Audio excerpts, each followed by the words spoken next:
It's called the Crom Award, and it's voted on only by the board of directors of the Howard Foundation.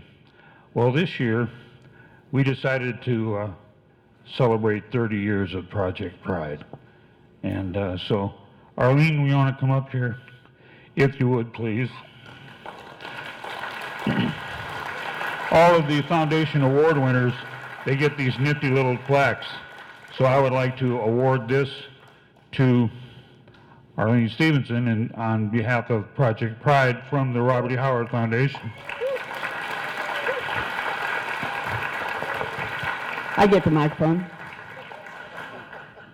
On behalf of 30 years of Project Pride people, there have been a lot of people across the membership rolls of Project Pride that have done a tremendous amount of work from beginning to end, from the visionaries that backed the purchase of the house to those of us that are doing all this tonight.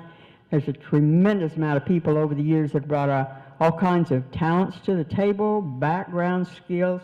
We just couldn't do it without all of those Project Pride people over 30 years, so wow, thank you. But wait, there's more. Foundation would like to donate $1,000 to Project Pride.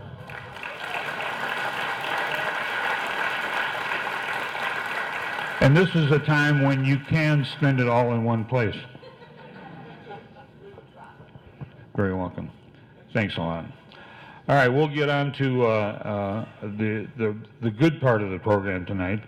I've known David C. Smith for about 25 years, and he's always been one of those, he's a good guy. He's just a good guy. Well, David has been a writer most of his life of all kinds of things. He's been a high school teacher.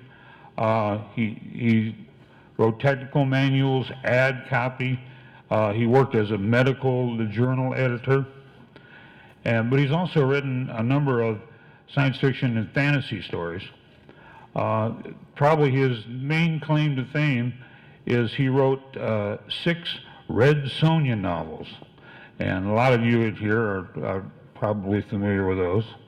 He wrote those with Dick Turney, and that's a big claim to fame. He also, well, he wrote a couple of Howard pastiches as well. He wrote the Brian McMorran story for The Witch of the Mist, and he wrote a Black Volmea story called Witch of the Indies. Most recently, and the reason he's here tonight, is he has written a Howard biography. This is one that was long overdue. It's Robert E. Howard, a literary biography. And now Smith is the second half of Wordsmith. And David's Robert E. Howard book is indeed the work of a wordsmith. So, and later on, you're going to have to, one of his other occupations was he's a filmmaker. I didn't know that until last night. But in the meantime, let's hear about the wordsmith of David C. Smith.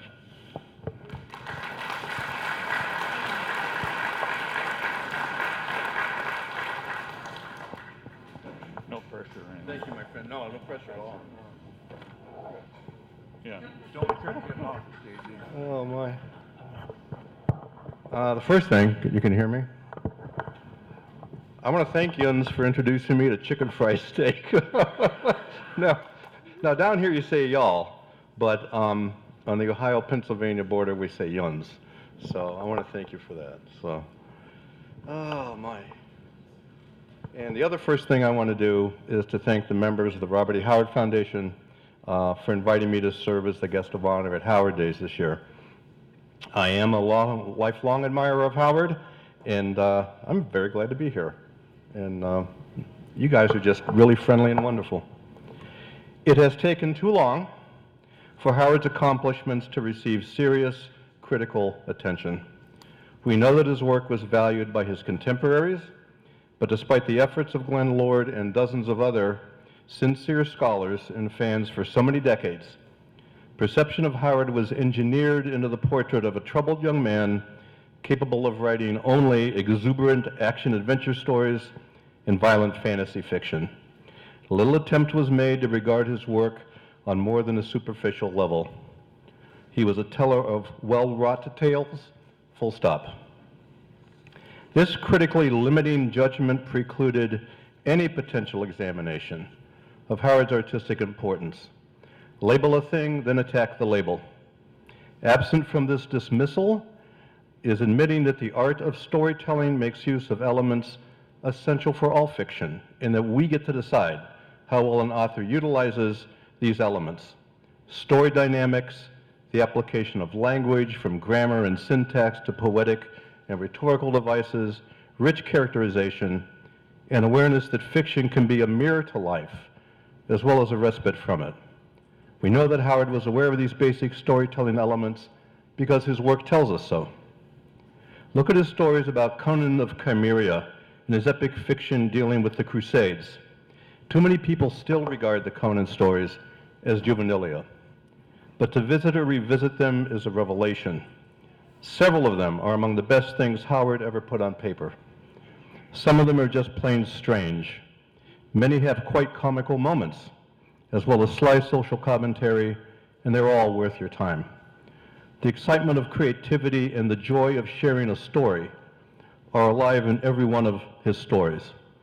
The historical fiction, with their superb command of language and drama, reminds us of merciless and fateful classical tragedies. The romantic and dangerous King Cole, the tragic Bran McMorn and Solomon Kane are protagonists that only Robert E. Howard could have conceived.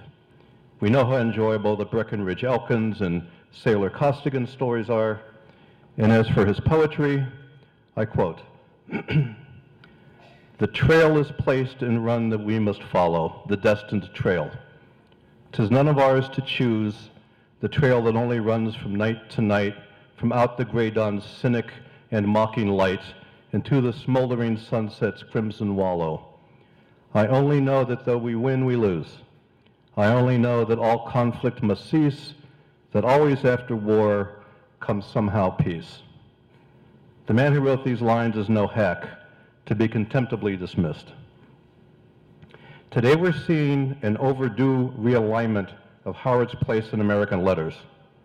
In line with this, we also need to correct a perception of Howard that even he himself was prone to project later in his life. That of a contrary bloke unfamiliar with the usual courtesies of small-town life.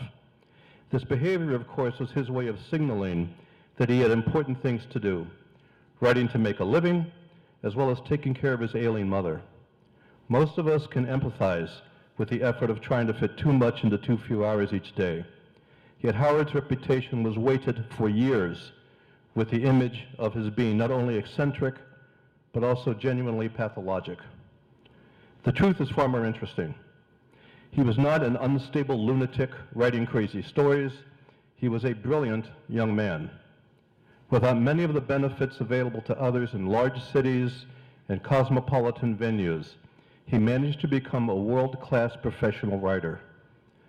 The mixture of skill, genius, and vision that made Howard's voice unique was not always easily accommodated by the commercially minded editors of the pulp magazines. But he learned to craft a style that met the requirements of his editors without sacrificing his own identity. How he did this is a one-of-a-kind story in itself. The Howard voice is one steeped in the richness of his exposure to classical literature and poetry, as well as the extraordinary events of frontier Texas. These elements shaped his art and his philosophy. Writers who matter reveal their personal philosophies in their work. It can't be helped. Their love of wisdom, the application of what they've learned during their lives, comes to us in the words they choose and the situations they envision. Characters and scenes, the essence of drama and story. And that's the realm of story with a capital S, as Rusty Burke points out. In an essay published in Harper's Magazine earlier this year, Christian Lorenzen says that writers who matter cast spells. And can you think of a better way to describe why those of us who've come to Howard stay for more of what he has to offer? He casts a spell. Critics and readers who have not yet fallen under Howard's spell have missed the forest for the trees. They're distracted by the very things that make Howard Howard. A fantastic protagonist, raw vitality, or explicit violence. These elements can be off-putting for thoughtful modern readers used to careful observational fiction that's our current literary fashion. Joyce Carol Oates refers to this as refined New Yorker stories, in which nothing happens except inside characters' minds. These are readers and characters who live indoors. Howard requires more of us than such placidity. He is outdoors a lot of the time, where life is open.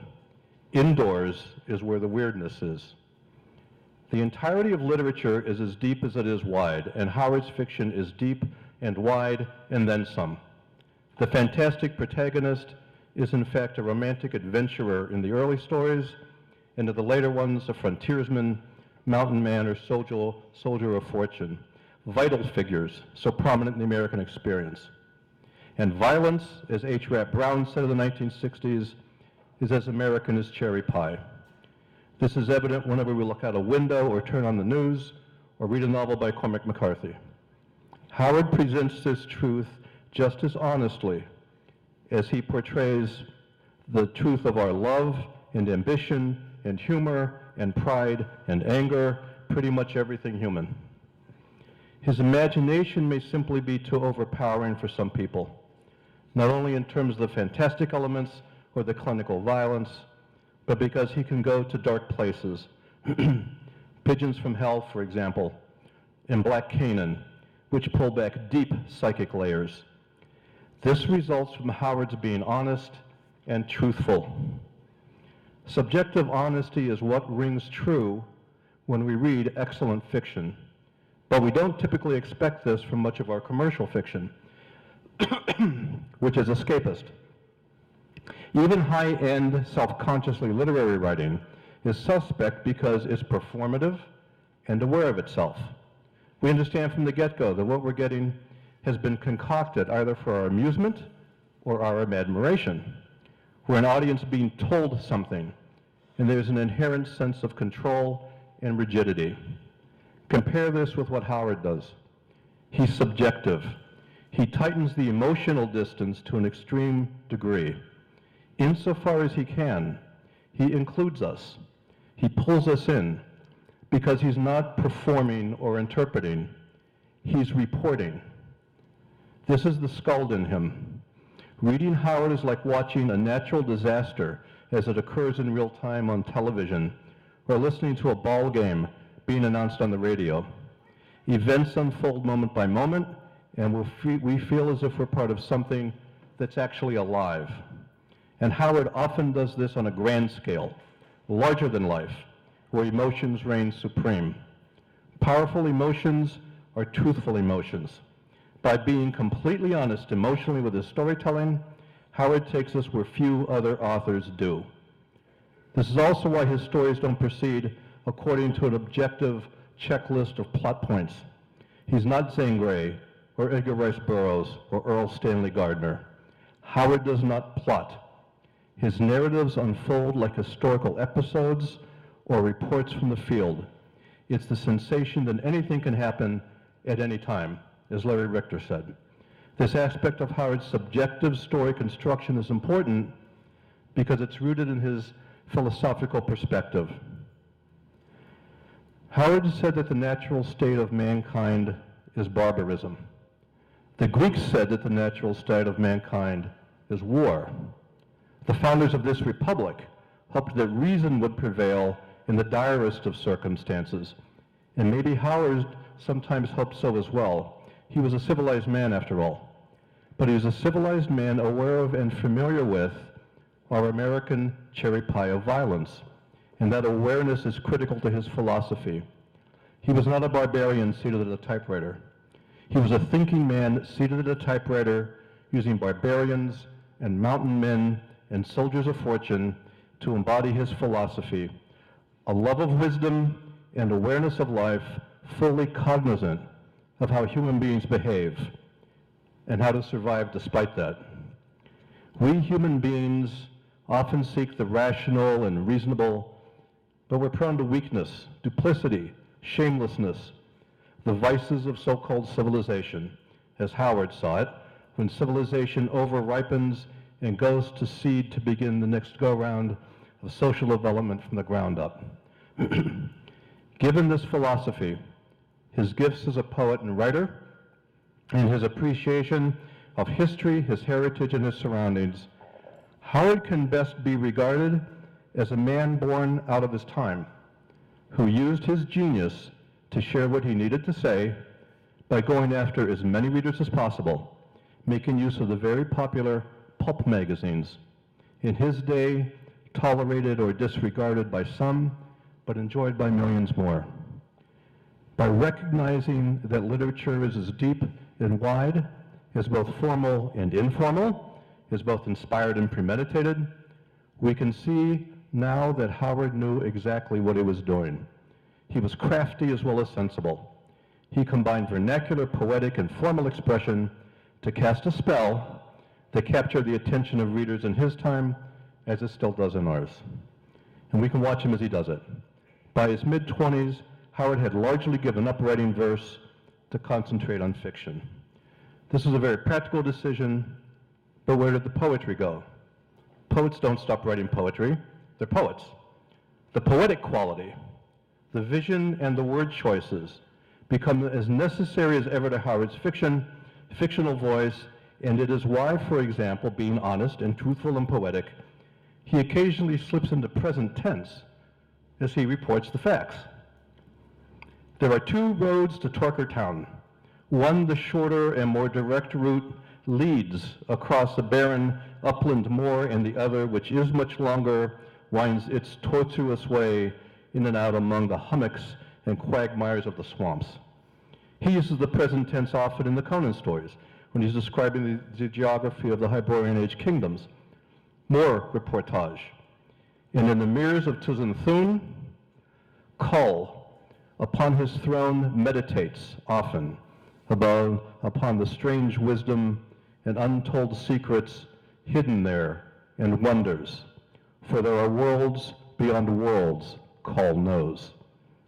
That's the closest we get to actually being inside the man's head. Howard's approach to his craft is so simple and direct that it can be misunderstood as regressive or superficial. He balances the elements he uses, vernacular, poetic, and formal, each step of the way within each story he tells. For example, he'll rely on cliches or common phrases to keep his readers grounded. Muscles like steel cables, for example. It's the same shorthand used by news reporters and headline writers to capture our attention immediately. The horrible tragedy, a massive influx, a remarkable recovery. Howard uses these common phrases and cliches as punctuation to anchor the rhythms with which he deepens the story. Such shorthand allows him to keep the story moving, but the commonplaces never undercut the vision and artistry of his work. Open nearly any of his stories, pick several paragraphs or passages, and read and reread them. Dissect them. Let the word choices and the vowels and the consonants and the rhythm of the writing work their will on you, and the spell will be cast. The clash and clangor of steel was as that of 1,000,000 sledges on as many anvils. The watchers on the walls were stunned and deafened by the thunder as they gripped the battlements and watched the steel maelstrom swirl and eddy, where plumes tossed high among the flashing swords and standards dipped and reeled. We find poetic phrasing and painterly touches everywhere. Even when Howard is being the consummate commercially minded professional, with the Alborac stories, for example, there is poetry. Like ghosts on a ghost camel, they moved across the plain under the stars. And vultures in the distance are black dots dropping in the blue, that they did not rise again, told him that the village was deserted except for the dead. And there's more, because there is always more to be uncovered with Howard when we carefully examine his craftsmanship. His instincts for the Gothic and for humanity enlarged to legendary dimensions define him as does his creation of transgressive characters, his good bad men or bad good men, and women, and his unique ability to compress story elements, as Richter said, to focus on events and use language to match the speed of action as it is described. No one else does this. There's Howard's use of color to enhance mood and tension, his engagement with the history of Texas and of the American South, his heritage, the intensity of great, unguarded emotions that startle us with their frankness, and his use of certain recurring primitive symbols, his tunnels, jewels, and other devices as MacGuffins to launch us into the story or as stepping stones to get us into the next highly charged scene. Howard is always about passion and emotion and energy and speed. His prose moves as fast as punches thrown in the ring. And the irony here is that only by slowing down when we read him can we truly appreciate what he's doing with his rhythms and word choices, how he casts a spell. The sense of the physical is obvious in the context of action and interaction in Howard's stories, the boxing and the fisticuffs, the swordplay, the visceral scenes of violent combat. There's no mistaking him for any other author, and his time are ours when we read these passages. But equally important are the sensory elements. Consider the sentences and paragraphs in which Howard sets the stage, or puts us alongside a character, or conjures a mood with almost tangible sensory clues. He might be describing a beautiful princess, a deadly swamp, mist and starlight, or the shadows in ancient, forbidden ruins. But he lets us see that woman's flesh and beauty as he does, and he makes us potently aware of the danger in the mists and shadows. He is not playing games. We're there. We're in trouble, and we feel the electric jump of fear inside us. This evocative climate of the sensory in Howard's fiction puts him in the company of classic writers of the American South. Think of Faulkner and Thomas Wolfe and Marjorie Kinnan Rawlings, in whose works we're surrounded by the earth and its weight, smells and trees and moisture, everything that's as natural as we are. Howard is one of them, as we realize when we read of the forest and beyond the Black River, and when we're in the tunnels deep beneath the Scarlet Citadel. Just as important for Howard, and as impressive in his work, is his unrelenting awareness and use of time, whether the past or living through time as it goes by, or the immediacy of the present moment. We find that he makes time itself feel as tangible as the physical. Ancient collapsed ruins show us time made solid, and moments that last an eternity are in his scenes of combat, in which we're caught with his fighters inside the suffocating perimeter of screams and yells and flashes of steel and eruptions of blood. As for the deeply emotional and heartfelt in his fiction, this would seem to be the last place we would expect to find Howard. But if he's more than a superficial writer, we would expect to find such moments in his work. Certainly his poetry comes from the heart. We all recognize this. But consider as just one example the moment in Wings in the Night, when Solomon Kane stares at the villagers he has vowed to save and whom he has failed, witnessing their being eaten alive by winged monsters. This is as emotionally compelling as some fantastic scene in Homer. Monsters and fear and our human frailty all at once. Or the vow Conan makes at the conclusion of Beyond the Black River, when he promises to avenge the deaths of Balthus and the young man's dog. This is emotion so deep that it's a matter of plain fact. It's not theatrical or sentimental.